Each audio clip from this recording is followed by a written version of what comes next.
No time for a proper intro. Let's get right into the action. We're going to the Raleigh dump. I got the hole opened up already, but I was surprised to find a brick wall. That's going to take out about 38% of my hole right there. It's definitely a mystery as to why it's even here. But as you can see, the hole is only 2.5 feet wide, and 1 foot of it's already wasted by this wall in the way. So I had to slide the tarp over to make adjustments for the fact that that took out part of the hole. I'm starting to get into the first part of the layer. God only knows how many layers are in this place. Could be 5 or 6. Alright, I just crunched into the main layer and this popped out. What is it? Is it embossed? I don't see anything. Probably one of those skinny beers that's embossed way up on the shoulder. And 15 seconds later, I just took out a scoop and this showed up. It looks embossed to me. What is it? I don't recognize this one. Oh my god. I just sold my pest scud, but it was a different variation than this, and so, I actually dug it right there. So that's interesting because I've never found one of these anywhere else. Alright, just found a broken blob top. I don't know why this section of the dump is noticeably older. And there's a bromo. And yes, sometimes I save these shards with interesting designs on them. Alright, lunch break is over. Let's get back down in there. Alright, I found a second bromo seltzer. And we got a Vaseline of the old cork top. And I have something showing up right down in here.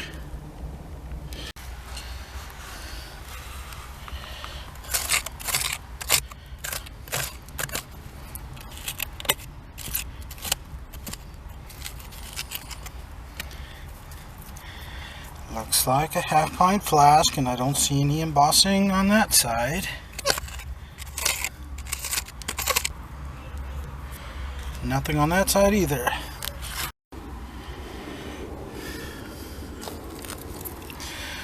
Well, another slick.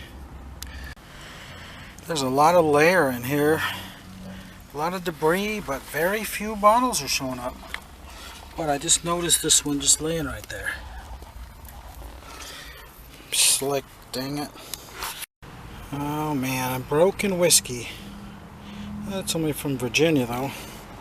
But right next to that, there's another one. Looks like it's also from Virginia.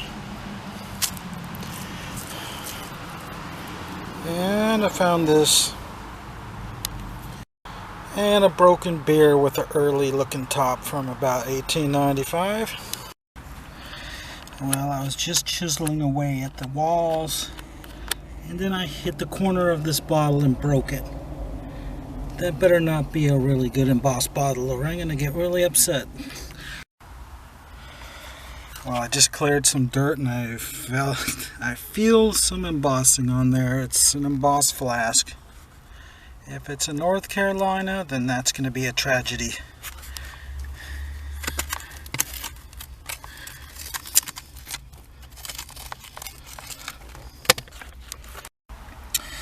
Okay, it just popped out.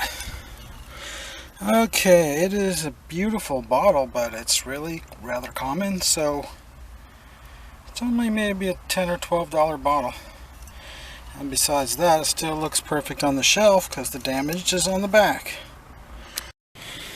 Okay, I'm getting to a really hard layer, but I know there's another really old layer underneath this.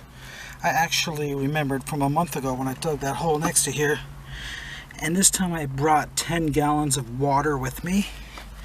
I got the hole all leveled out, and I'm going to pour buckets full of water in here, then take a break and wait for it to soak in. Okay, half an hour later, it's only halfway soaked into it. Alright, that's good enough. I think I'll get back in there. Yeah, it's been at least an hour now.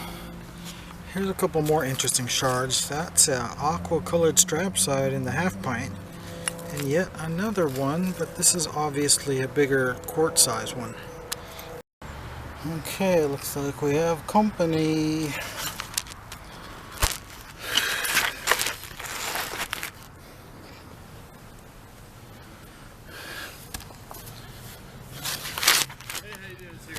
Pretty good. Somebody call you or what? Yeah. Okay. Who was it? Not the owner of the property, right? No. I guess somebody driving by and just saw you digging over here.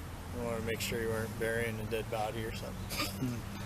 Yeah, people say that a lot. I've been here like 33 times already, and I'm kind of an archaeologist. I'm trying to save the history. Okay. This is like an old landfill from 1890s to 1912. Oh, alright. You wouldn't be able to tell just by looking at it, but there was a gully right in here, about 5 to 8 feet deep. And there's literally thousands of antique bottles buried here. Well, there's not many today, but there's one that's from about 1907 right there. Huh. How'd you figure, like, you just kind of looked at the land and was able to figure it out? Or just... Actually, I kind of got lucky. I was probing the ground. I mean, I have a 1914 map of this lot that shows a house right here. Oh, wow. And I heard that they got torn down maybe 18 or 20 years ago. Okay. But I was actually probing along this back line right here for an outhouse pit that, because I know they still had outhouses in 1914 this far out. And that's where I usually dig. So I probed around there like years ago and felt some stuff down there, and I thought, that must be the outhouse pit. You've been out here quite a bit, man. Yeah, and then for this, I didn't even come back to here because I didn't even really think this felt quite right, but 5 years passed, and then I thought, maybe I should come back here and dig that spot. Dig a test pit over here and see if this is really part of the dump. Yeah. And it turned out it was. Huh. So, yeah, I make YouTube videos. There's about, like I said, 33 of them already of me digging here. Okay. And cool. As you can see, I fill the holes in, But yeah, if you need to see my ID or anything, just ask and I'll show it to you. No, I'm good. Are you the registered owner of the truck? Yep. Okay. I don't know whose property this is now. It was not the property owner that called. There's no signs that I see that's trespassing. So he obviously knows I've been digging here and has had his workers talk to me. Right. People that he hires to pick up trash, because people come here in the middle of the night and dump loads of garbage over here a lot of times. Okay, yeah. And they talked to me too, and they said, yeah, as long as you're filling the holes back in, we don't see why he would be upset about it. Yeah. And I asked, well, where does this guy live anyway? He must live far away. And they said, no, he lives pretty close. Huh. So he must know that I'm here, because I've been here for hundreds of hours. Right. Alright, cool. I don't have an issue with it. I'm not going to bust your chops, but like I said, I had to at least come out here and make sure there's nobody in the hole. Other than you. But yeah. Okay. how long have you been doing this for? Digging bottles in general for almost 33 years. Oh, wow. I've got about 320 videos on YouTube. Yeah. And I got 5,300 subscribers that like to watch me do this. You stay in like the Raleigh area, or you kind of go all over? I've dug in about 300 different cities in 10 different states. Oh, wow. I started out in San Diego. Okay. And then I read a book about Pepsi bottles, and I found out that most old Pepsis came from North Carolina. And then I eventually thought I'm gonna move out here, come up here and dig for the day whenever the weather's not too hot or too cold. Right. If you want, here's a Broma seltzer bottle from 112 years ago. Like Alka. Yeah, Broma seltzer. If you want one, you can have one. I found a lot of those. So you don't mind if I put you on my YouTube channel for a moment, do you? No, that's fine. Alright. Yeah, you can have it if you want, but if not... No, I don't want to take it from you. I appreciate it, though. Alright, sir. Well, I'm not going to bother you much longer, alright? Okay. You have a good one. If anyone else comes by and asks, say you spoke with me, okay? I'm Gilly. Everyone knows who I am. Gilly? Yeah. Alright, I'll try to remember that name. That's all right. Alright, So you have a good one. Okay. Well, that water did a great job of softening it up. I'm down another 2 feet already, but I still haven't hit the second layer. I better get my probe and see what's going on. There is another layer, another 15 inches farther, but it's very sparse. But I think I'm going to dig at least a 2-foot section out here just to find out how old it is, because I'm sure it's going to be 1880s. Okay, I'm down at least 7 feet now, and I'm really not hitting anything. But it wasn't a total waste, because, you know, I'm going to rake out these walls and all that dirt's going to fall down in here. That'll make it so I don't have to shovel any more dirt out at all. Okay, probing it just a little more to make sure.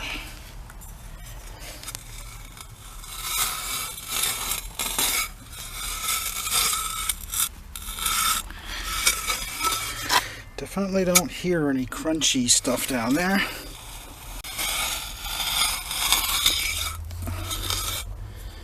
So, yeah, it's safe to fill it in. I don't know why it's so different over here, because a lot of the other parts of the dump, there is glass down there. Yeah, this is a crazy sparse section right here. I don't know what's going on. I had high hopes for this place, but it's very sparse, but hopefully next time I'll do better. Okay, we're not really done yet. It is getting kind of dusty though, so I just got one of these rare pre-COVID N95 masks that I've been saving for all this time. Half an hour later, finally a bottle showing up, but it looks like just a champagne. They're not exactly that exciting because they look exactly the same today as they did 125 years ago.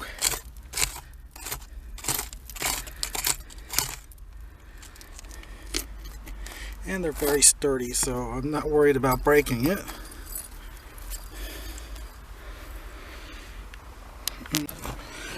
Alright, we got one. I got my light turned on. It's a neck light, but sometimes I just prefer to lay it right there. Do you see that? Recognize the shape on that one? It's a poison.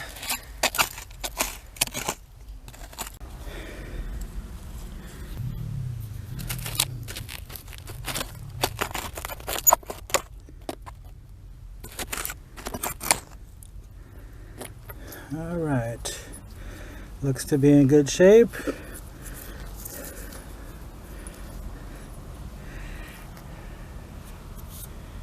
So, I better not quote what these are worth because somebody might get upset. Alright, we got what I think is going to be a straight side of Coke and something else right in there, probably ink. So, let's see if they're both intact.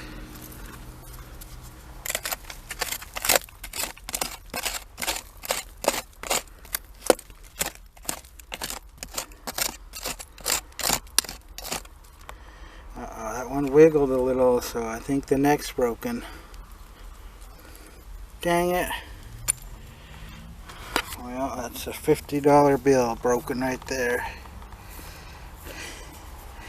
But you know what I'm going to do with that, right? saw it off right there and make a glass out of it. So what about that one?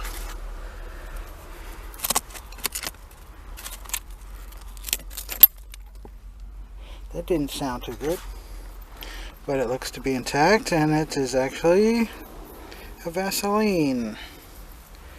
So I'll turn it purple and sell it for $8. Alright, I think we have a flask showing up. Looks honey amber.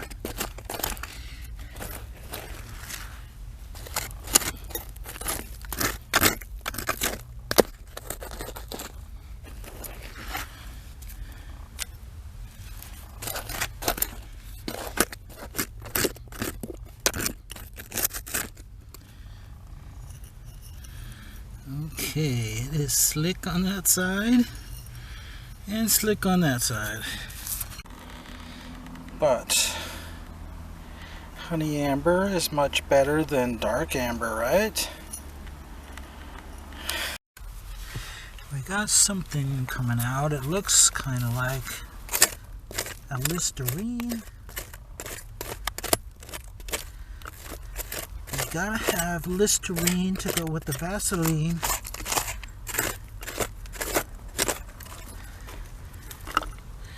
Yep, that's what it is.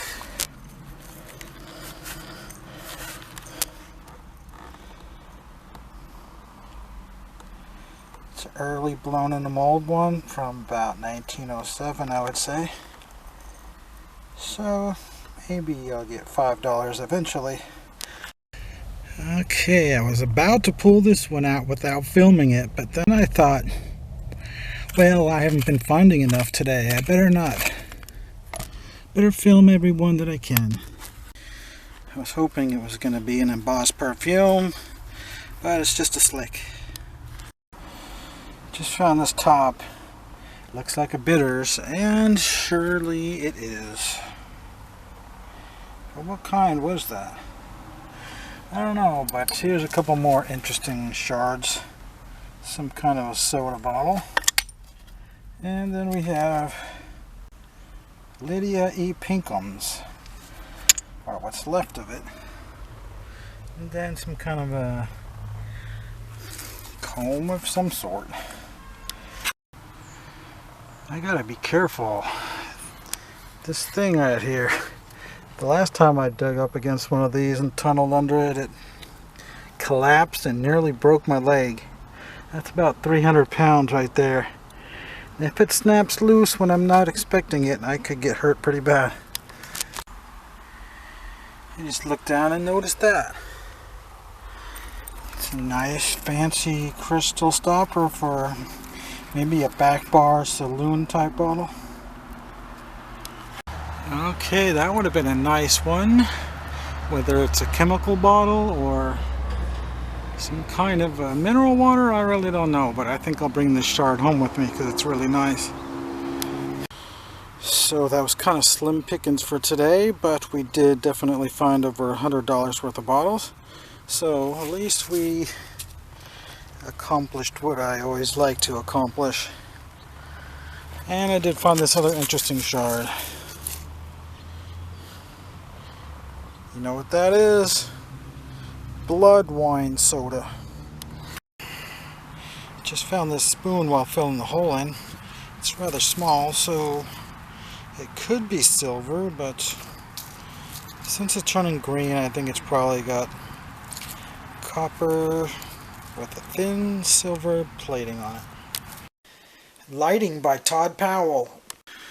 Alright, I'm back home. Wasn't that great of a day, but this one is actually extremely rare. I might even get 80 to 100. The guy's begging for me right now to sell this to him. He broke the other one I sold to him accidentally, and he's very interested in this one. But why doesn't it say Raleigh on it? I don't know, but I'm sure he knows it's from there, and